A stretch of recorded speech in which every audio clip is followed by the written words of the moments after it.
Country delight buffalo milk start చేసాము. First పిల్లలకి ఇచ్చినప్పుడు కానీ, మేము పెరుగు తిన్నప్పుడు కానీ, మేము చిన్నప్పుడు తిన్న ఓల్డెన్ డేస్ గుర్తొచ్చాయి మాకు. మీగడ కూడా పాలు కాచాక మీగడ బాగా రావడం, అప్పుడు మా చిన్ననాటి రోజులు గుర్తొచ్చాయి అన్నమాట. ఈసారి కవిత స్వరం పెంచి ఏకంగా హరీష్ రావు, సంతోష్ రావులను టార్గెట్ చేసింది. సంతోష్ రావును టార్గెట్ చేయడం వల్ల పెద్ద ప్రకంపనలు ఏమీ ఉండవు, ఎందుకంటే ఆయన రాజ్యసభ సభ్యుడైనా మోస్ట్లీ పార్టీ ఇన్సైడర్గానే ఉన్నారు. కానీ హరీష్ రావును టార్గెట్ చేయడంతో డామిట్ కథ అడ్డం తిరిగింది అన్నట్లు కనబడుతోంది.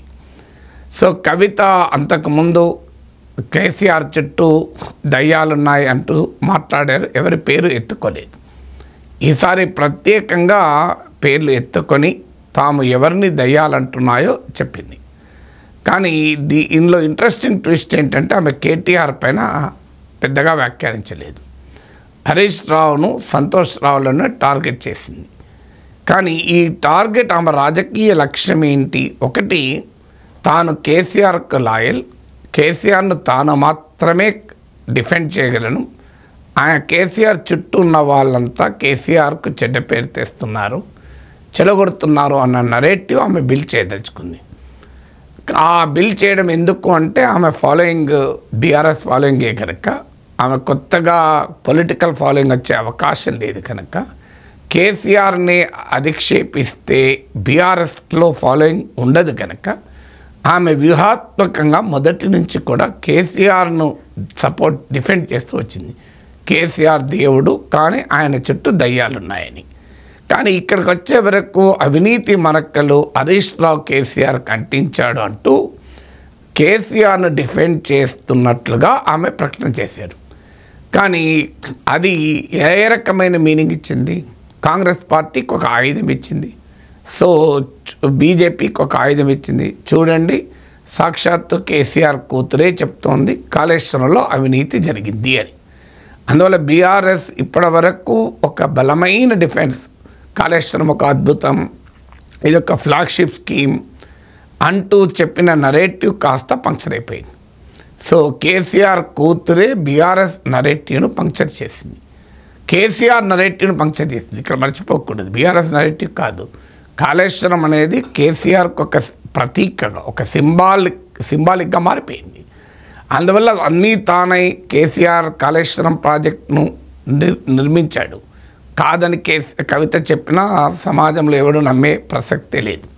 అయినా హరీష్ రావు కేసీఆర్ను కాకుండా ఏ పనైనా చేస్తాడని తెలంగాణ సమాజంలో ఎవరు అనుకోరు, అలా కేసీఆర్ చేయనిస్తాడని కూడా అనుకోరు ఎవరు. ఎందుకంటే అందరికీ తెలుసు కేసీఆర్ డామినేట్ చేస్తారు తప్ప ఇంకా ఎవరు ఫ్యామిలీ మెంబర్స్ కూడా డామినేట్ చేయరని. అలాంటప్పుడు ఈ అవినీతి జరిగిందని ఆమె చెప్తూ, ఎందుకంటే అవినీతి మరకలు అంటించారంటే ఫస్ట్ ఆమె కాళేశ్వరంలో అవినీతి జరిగింది అని అంగీకరించింది. ఆ అవినీతి కేసీఆర్ సంబంధం లేదంటే ఎలా? కాళేశ్వరం ప్రాజెక్టుకేమో క్రెడిట్ కేసీఆర్ది, కాళేశ్వరం అవినీతికి మాత్రం క్రెడిట్ కేసీఆర్ కాదు అంటే సమాజం అంగీకరిస్తుందా? సో ఆమె కేసీఆర్ను డిఫెండ్ చేయాలి అనే లక్ష్యంతో చేసిన పని కాస్త కేసీఆర్ను మరింత బదనాం చేయడానికి ఇది ఉపయోగపడింది. అందుకే ఇప్పుడు కాంగ్రెస్ బీజేపీలు చెప్తున్నాయి కేసీఆర్ అవినీతిని కవితే అంగీకరించింది అని. ఆ అవినీతి వ్యూహాత్మకంగా ఆ ఆరోపణలు హరీష్ రావు పైన చేశారు. కానీ ఆ కవితకు అర్థం కావాల్సింది ఏంటంటే తెలంగాణ సమాజంలో పొలిటికల్ క్రెడిబిలిటీ హరీష్ రావు ఉన్న నాయకుడు. హరీష్ రావుకున్న ఇమేజ్ తెలంగాణ సమాజంలో బీఆర్ఎస్లో అంత సులభంగా కవిత కొట్టిపారేంత ఇమేజ్ కాదు. ఇప్పటికీ కాంగ్రెస్ పార్టీ హరీష్ రావు పైన కూడా ఆరోపణలు చేస్తుంది కేసీఆర్ హరీష్ రావు అని. కానీ అవి పొలిటికల్ ఆరోపణలు. ఇది పొలిటికల్ ఆరోపణల కన్నా ఫ్యామిలీ ఫ్యూడ్ లాగా, కుటుంబ తగాదాల్లో భాగంగా ఆమె హరీష్ రావును టార్గెట్ చేస్తుంది అనే భావనే తెలంగాణ సమాజంలో కలుగుతుంది.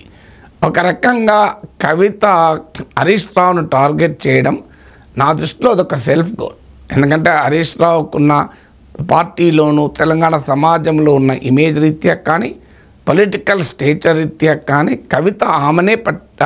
కవిత ప్రత్యేకంగా కేసీఆర్ను వదిలేసి హరీష్ రావుని ఎంచుకోవడం సహజంగానే అది పొలిటికల్గా బెనిఫిట్ అవుతుంది ఆమెకని నేను అనుకోను. ఇక రెండవది ఏంటంటే, ఇది హరీష్ రావును ఆమె ఐసోలేట్ చేయడానికి అటాక్ చేసింది. కానీ ఇది ఏ మీనింగ్ ఇచ్చింది? ఒక సెక్షన్లోనైనా కేటీఆర్ఏ హరీష్ రావును పంపించటానికి కవిత రూపంలో దాడి చేయిస్తున్నాడు అనే భావన కూడా తెలంగాణ సమాజంలో మొదలైంది.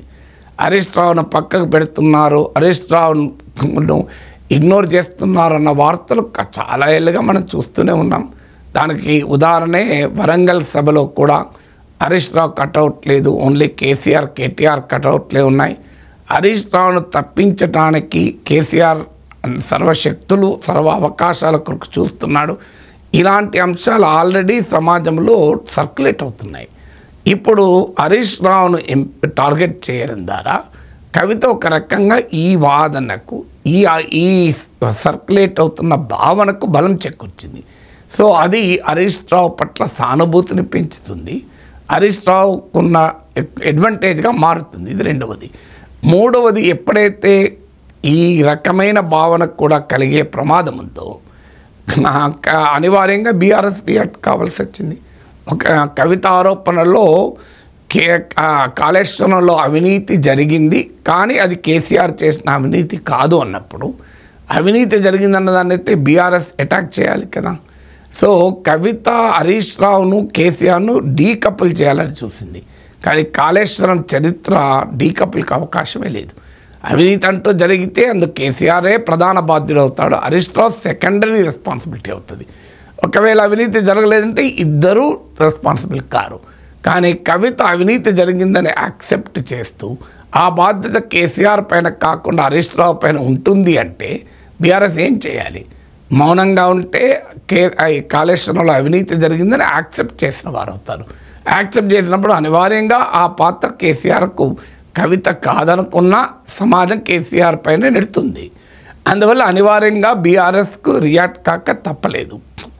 దాంతోపాటు నేను ఇంతకుముందు చెప్పినట్లు కవిత వ్యాఖ్యలు ఎక్కడో ఒక చోట సమాజంలో నాతో కూడా చాలామంది అన్నారు, ఇప్పటికీ మాకు అనుమానం అండి ఇదంతా కేసీఆర్ చేయిస్తున్నట్లున్నాడు, హరీష్ రావుని ఇంటికి పంపించడానికి బయటికి పంపడానికి పొమ్మనకుంటా పొగ పెడుతున్నారేమో, అంతా ఒకటే కేసీఆర్ ఫ్యామిలీ, ఇది మనకు కావాలని చూపెడుతున్నదే, అందుకే కవిత హరీష్ రావును టార్గెట్ చేస్తుంది అనే భావన కూడా బలంగా పెరిగింది.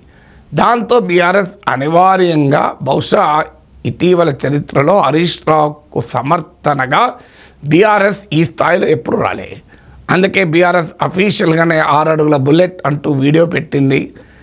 దాన్ని సోషల్ మీడియాలో బీఆర్ఎస్ శ్రేణులు పెద్ద ఎత్తున షేర్ చేస్తున్నాయి. కేటీఆర్ కూడా రియాక్ట్ అయ్యి డైనమిక్ లీడర్ అన్నారు.